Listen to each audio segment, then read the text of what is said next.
Dank jullie wel. Goeie avond allemaal. Ik ben Zsanna, and I think I'm going to switch to English. That's what we discussed. As mentioned before, I do research on skin cancer, and yeah, that's my work at the dermatology department. And today I'm here to present you my project about a project I did during my bachelor's.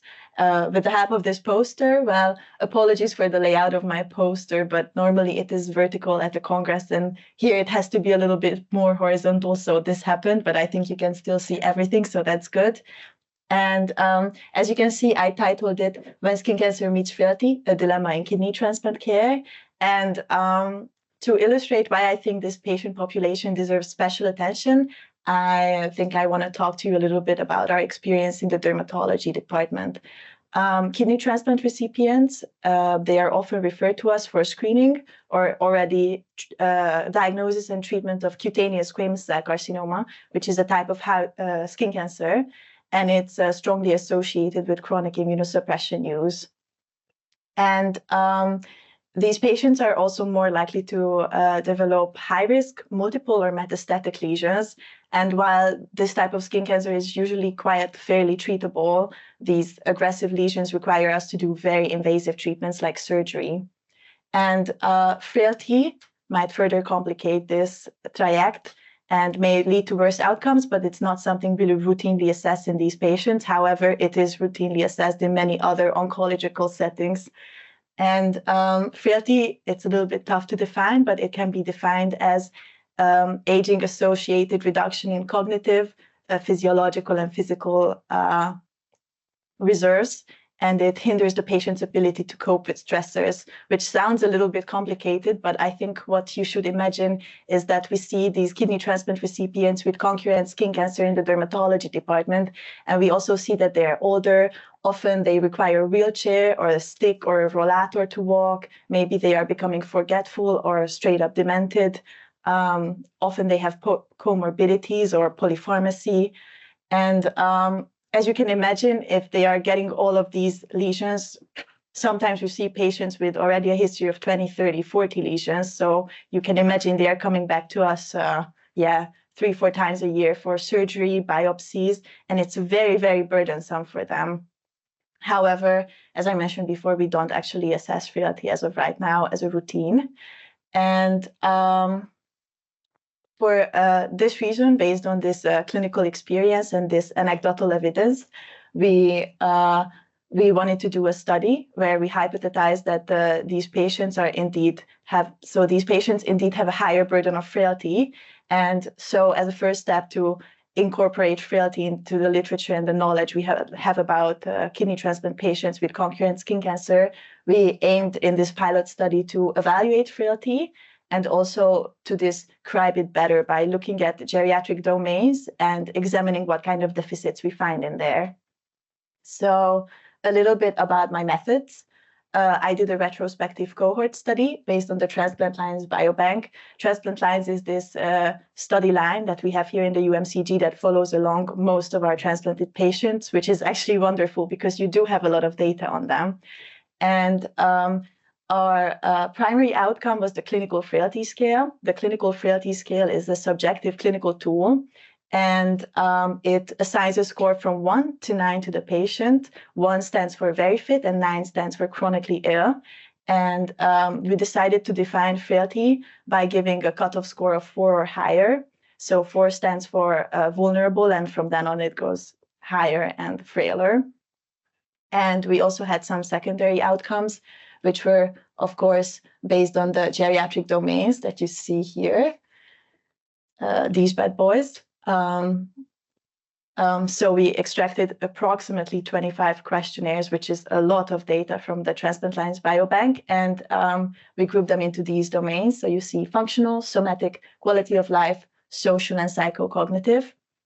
And we looked for any kind of deviations from normal or outstanding data.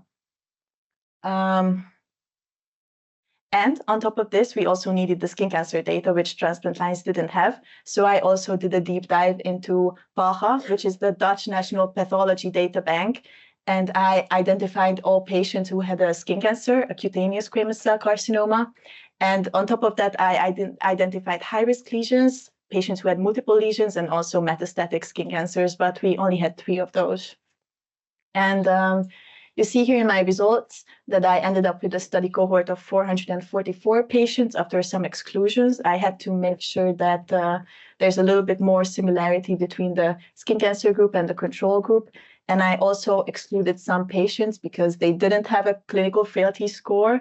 And I also excluded some patients because the clinical frailty score was just so far away from the skin cancer lesion that you can't call it anymore concurrent, the frailty and the skin cancer.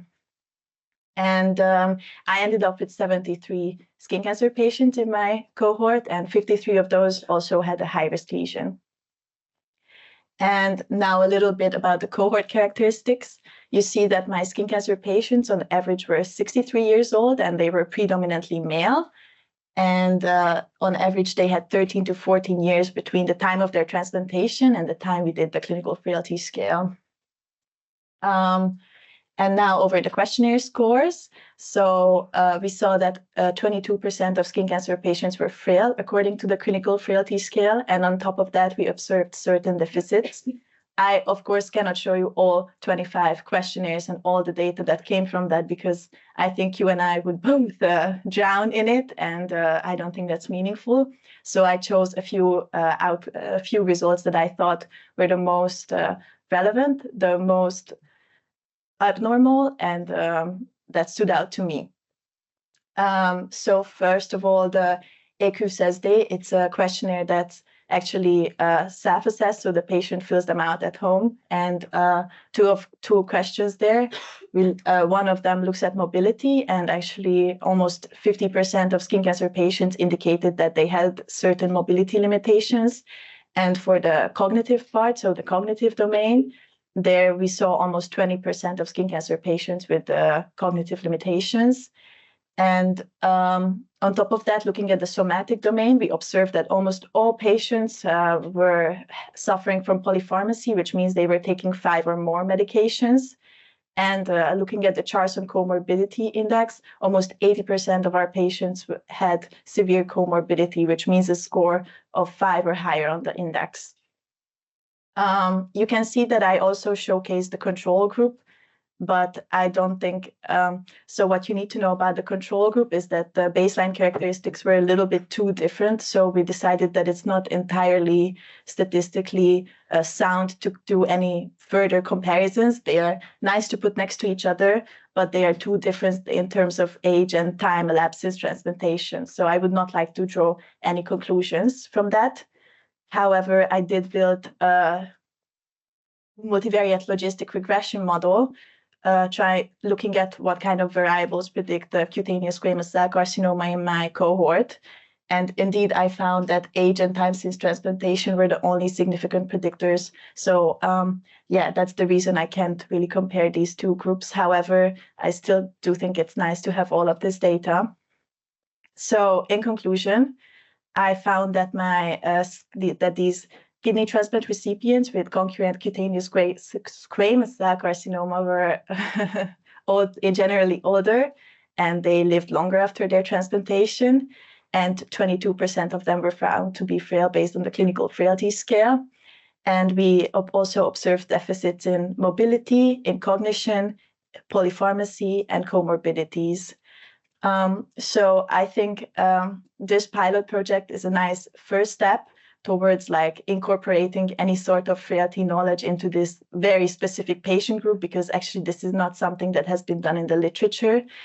And I think while it is a smaller cohort size, and we are definitely statistically underpowered, I think you can see that there is a certain level of frailty, and what is also in line with what we saw in the clinic.